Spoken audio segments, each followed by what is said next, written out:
Hello everyone, my name is Dave Partner and welcome to your 7th tutorial on Angular 2. In this tutorial, we'll look at something called routing. Routing in Angular 2, routing. So that's the topic. Routing is basically which pages open when you visit certain URLs. So if somebody visited your website.com/login, which page should open, which component should open, and if somebody clicked on a link on your web page, which components should open. Alright, so that's what we're going to look at in this tutorial, and we'll set up an example. As you can see, I've added 2 links at the top of this page, which means if you go to our code and go to index, right here in the index, in the body section, remember we added a nav bar at the top of this. Then this is the nav bar, started from here and ended here. Then we added this selector that loads the app components where we have the rest of the link. Then inside this nav bar you have a container div. Then inside the container div you have a nav bar collapse. Inside the container div you have this guy here. You have Angular 2 blog, which is exactly what we have here, Angular 2 blog. So I'm trying to show you where I added these 2 links. So when you come to this place, you will see div navbar collapse. Right under navbar collapse, I added a UL. I added this code here. So UL, then you have an li here where you have this link and this link. So in Angular 2 doesn't make use of href. There's nothing like href in Angular 2. You have to use, in place of href, Angular 2 makes use of something called router link. A router link directive. So you have a router link. Remember that this is capital letter. Router link and then router link. So this is where you basically put the path where the link will go to when clicked. So this is home. When it's clicked, you should just visit this home. And this is new post. You should just go to posts add. Alright, so right here we have another directive or attribute called router link active. This is where you enter the CSS class that should load when this link is active. So which means if somebody clicks on new post, it should go to your CSS file and look for a class named active link and then apply it to this new post. Maybe inside that class you say that when clicked it should be red in color or bolder or something. This is what you use to specify the CSS class.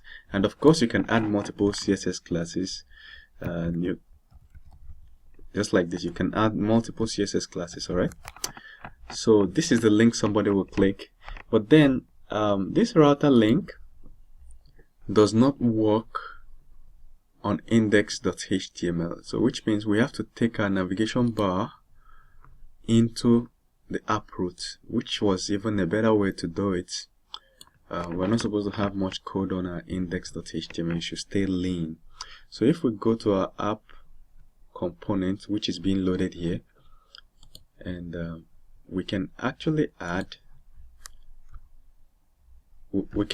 our nav bar at the top of it. So I'll just go up here and I'll paste the navigation bar and then just come back to index to see if there's any remnants. Okay, so we are good to go. And so we have our navigation bar here, and we can check our web page, and it's refreshing. As you can see, it has refreshed and we are back. We now have links. Alright, that's not enough. This is doing this is just what people will click, but then we still have to go and define what is this empty space and which component should load when someone clicks, when the router visits /posts add. This is just like telling your web page to visit /posts add. So basically, so if you wanted to break down to something else, you could just put something like /new and there you have it, /new. You can just add /new depending on how you want your routes to be. So I'll just save this here in our app.components. Then we need to go define which component should load when someone visits this. So we'll go to our app modules. Remember where it is? It is right here in your src folder. You have your app. You click on app, and then you have app module.ts. It came with your Angular. So when you click on it, as long as you're using Angular 2 final, you will see app module.css. It's a very lean file, and since we're using Angular command line updates this file automatically for us. So as you can see here, every time we create a new component, Angular command line will add the component here. It will automatically import it. We've created home component, we've created add component. As you can see, they are automatically imported for us. And then somewhere right here, as you can see, yeah, it has declared the two components too. So right now we are going to specify a route here. The first thing you do when you want to do anything route is to import router module and routes from Angular router. All right. So let me just paste it somewhere down here for clarity. So we have imported router module and routes at the top of our file. Then the next thing we'll do is to specify the route parameters. So you just declare a constant and just any variable name. Then it should be of the type route. The routes that we imported here equals, so this is a block brackets, and then we start specifying the routes, which URL should go to which component. So if somebody visited /hero, it should go to hero component. I can change this to home. If somebody visits a URL /home like this, URL /home, it should take us to home component. All right. If somebody visits a URL only without putting / anything, it should take us to app component, which is the root component that contains everything. If somebody visits posts add, which we just specified, it should take us to posts add component. So let's see, when somebody visits home, we'll click enter, it will refresh, and we're there. So let's see what happens when someone visits posts add, hit enter, and let's see,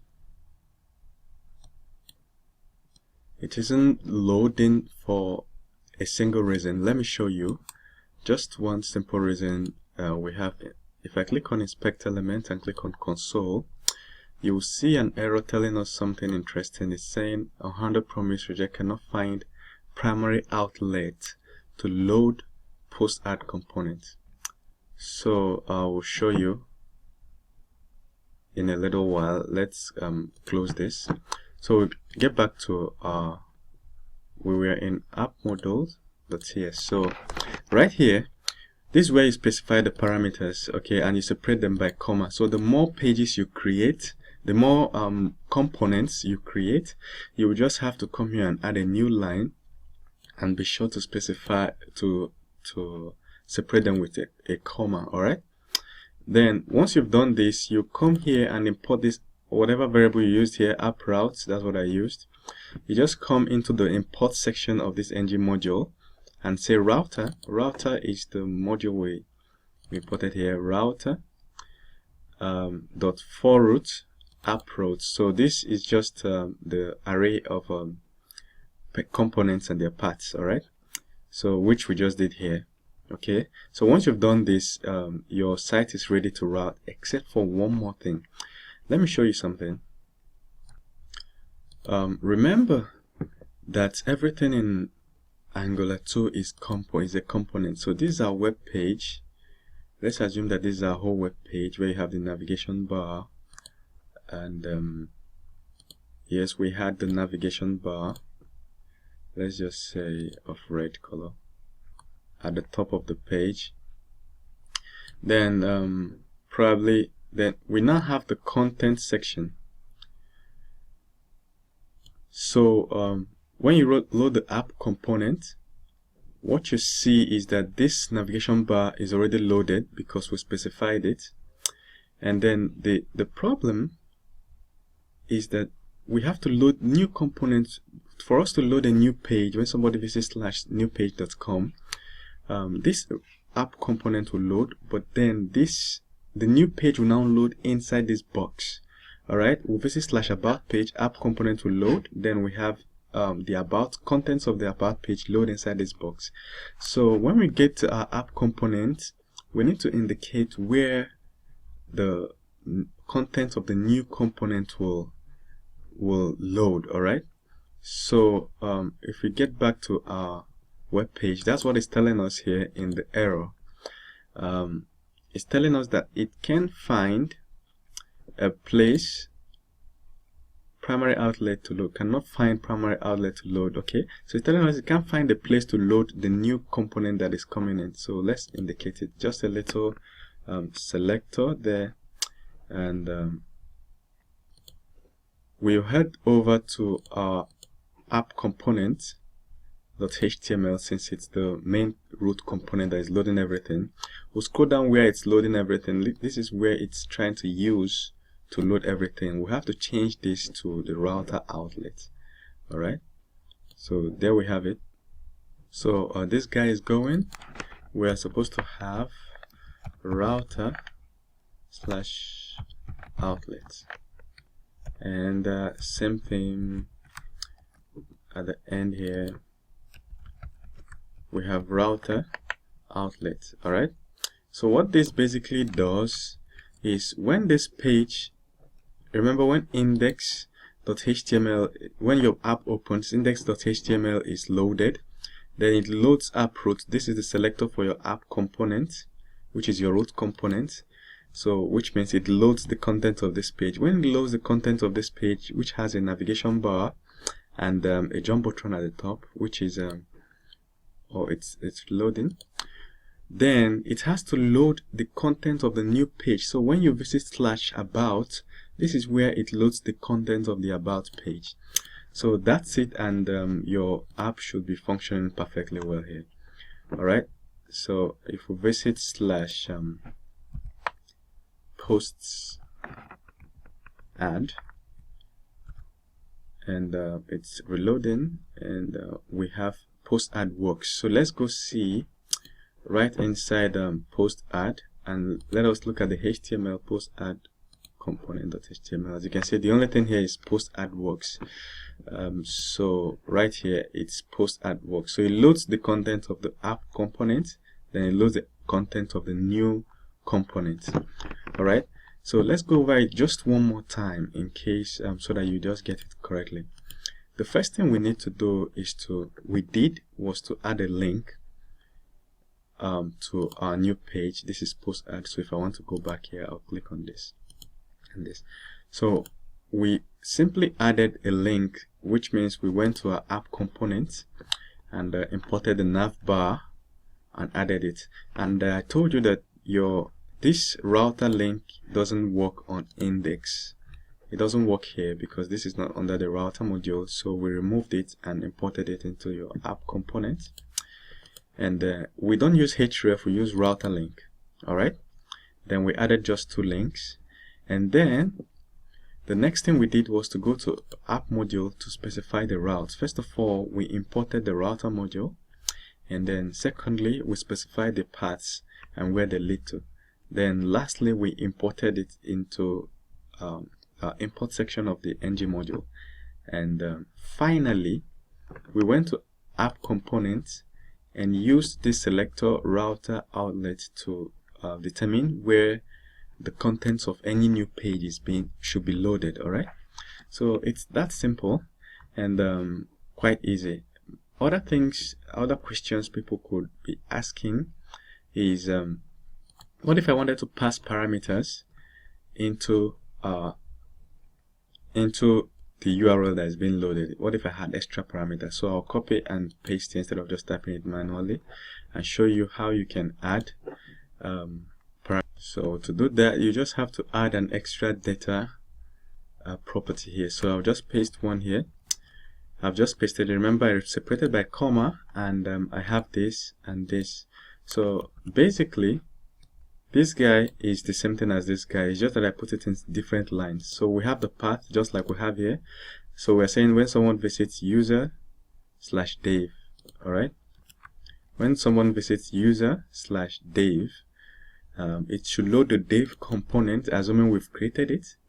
And then this is the data I want passed in. First name, Dave. Middle name, partner. Net worth, $17 billion. All right. Now we have it this way. This is just like passing get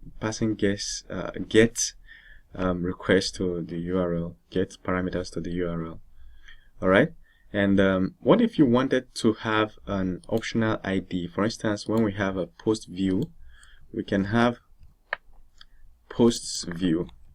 And remember, each post will have an ID, and we want to say whatever the ID is. So this is what you have to say. To say that this shows that this URL is expecting an optional ID. All right. So that's it. This parameter will pass into the post add component, which means if we go to post add component .ts, we can right inside our code here, we can retrieve the value of ID. All right. So that's it basically in routing, and this is enough to get you very well routed and get your app links working perfectly. All right, see you in the next tutorial as we proceed further and deeper into this amazing framework. Thank you. See you.